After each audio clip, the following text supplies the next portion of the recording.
لیکن آپ اپنے ایسے لکیر کے فقیر ہو گئے ہیں، ایک شخص آپ کو کچھ فارورڈ کیا ہے، آپ دیکھے نہیں سمجھے نہیں کیا چیز ہے وہ، بس فارورڈ کرتے جا رہے ہیں اس امید کے ساتھ کہ ہم کو ثواب ملے گا۔ نہیں، سنیے ایک حدیث، اللہ کے نبی فرماتے ہیں کفا بالمرء کذبا ان یحدث بكل ما سمع، آدمی کے جھوٹا ہونے کے لیے بس اتنا کافی ہے کہ ہر سنی سنائی بات لوگوں کو بیان کرتا پھرے گا۔ تو یہ چھوڑ دیجئے سنی سنی بات، فلاں نے کہا فلاں صاحب، تو یہ فتنے پھیلنے کا ایک ذریعہ ہے۔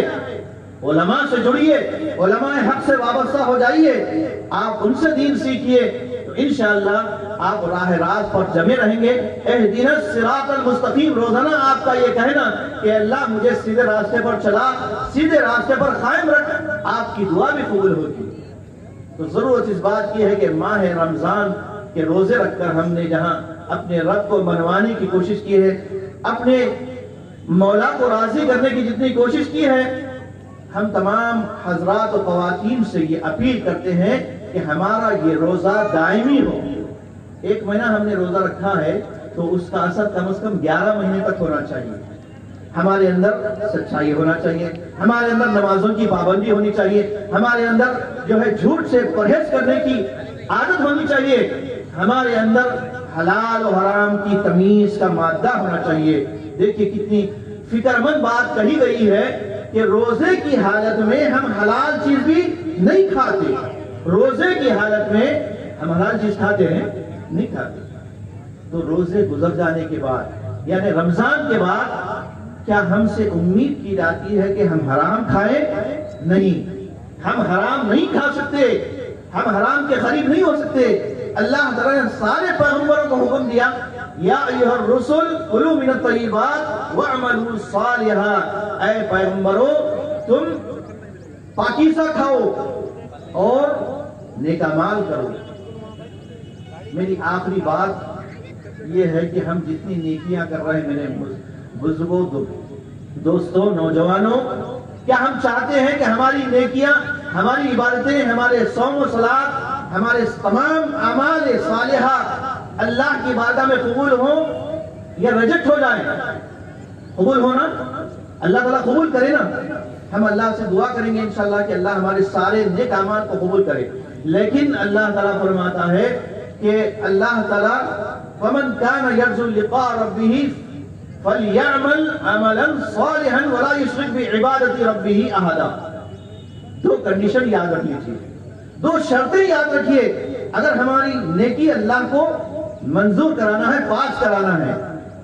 آپ دنیاوی کاموں میں دیکھتے ہیں کہ چھوٹا سا مسٹیک ہوتا ہے، آدھار کارڈ آپ بنانے جا رہے ہیں یا پاسپورٹ بنانے جا رہے ہیں یا کوئی کام کرنے جا رہے ہیں، کوئی مسٹیک ہوتا ہے تو پاس نہیں ہوتا، وہ ریجیکٹ ہو جاتا ہے، یا فارم آپ نے مکمل فل اپ نہیں کیا، صحیح فل اپ نہیں کیا۔ تو یہ دنیا کا دستور ہے کہ اللہ تعالیٰ ہم کو یوں ہی پاس کر دے گا کہ کوئی بھی کیسا بھی عمل کر لے، اپنی طبیعت کے مطابق عبادات کر لے، نمازیں پڑھ لے، روزے رکھ لے، نیک اعمال کر لے؟ نہیں، اس کے لیے دو شرطیں رکھی گئی ہے۔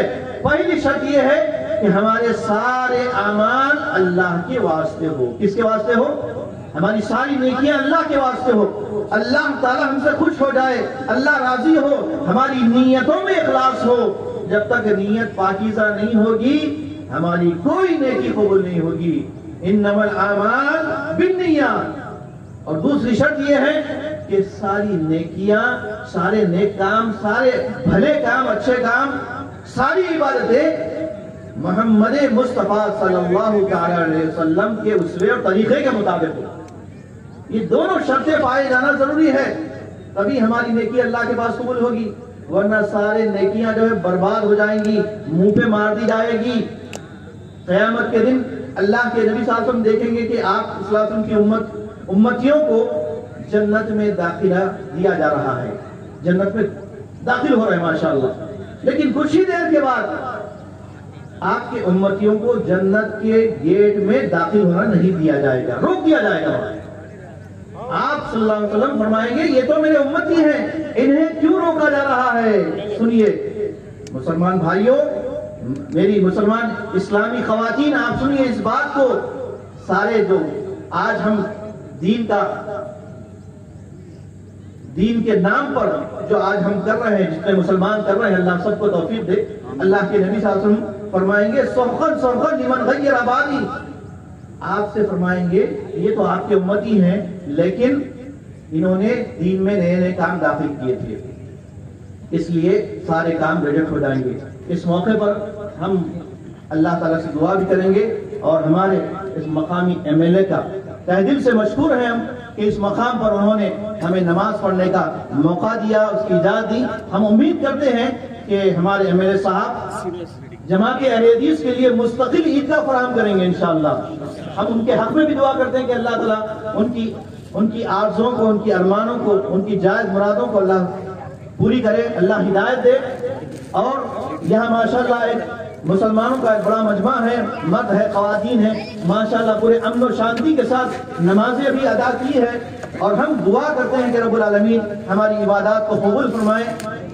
ربنا آتنا فی الدنیا حسنۃ وفی الآخرۃ حسنۃ وقنا عذاب النار۔ رب العالمین ہمارے صوم و صلات کو قبول فرما، ہماری تمام عبادات کو، نیکیوں کو قبول فرما، ہم سب کو دین پر چلنے والا بنا دے، ہر قسم کی گمراہی سے، بے دینی سے ہم سب کو بچائے، اور جو ہم میں بیمار ہیں اللہ تعالیٰ ان کو شفا عاجلہ کاملہ عطا فرمائے، اور جو قرض دار ہیں ان کے قرضوں کے بوجھوں کو ہلکا فرما دے، جو پریشان حال ہیں ان کی پریشانیوں کو دور کر دے۔ اے اللہ جو یہاں پر مرد و خواتین تیری عبادت کرنے کے لیے آئے ہیں، سب کی عبادتوں کو قبول فرما، اسے آخرت کی نجات کا ذریعہ بنا دے۔